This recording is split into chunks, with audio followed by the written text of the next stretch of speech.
இன்னைக்கு நம்ம வீட்டு பிரேக்ஃபாஸ்ட் அண்ட் லஞ்ச் என்னன்னு பார்த்துடலாம்.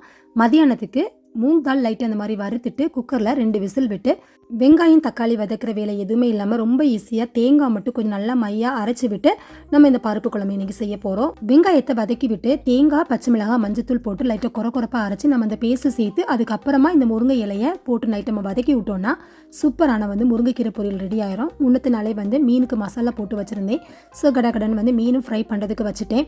ஸோ இந்த பருப்பில் வெறும் தேங்காய் மட்டும் பேஸ்ட் இந்த மாதிரி ஆட் பண்ணி பச்சை மிளகாவும் கறிவேப்பிலையும் போட்டு ஒரே ஒரு கொதி விட்டு ஒரு ஸ்பூன் நெய் ஊற்றி இறக்குனேன்னா அவ்வளோ சூப்பராக இருக்கும். சின்ன குழந்தைங்களுக்கு காரம் இல்லாமல் கொடுக்குறது கூட இந்த பருப்பு குழம்பு ரொம்ப பெஸ்ட்டாக இருக்கும்.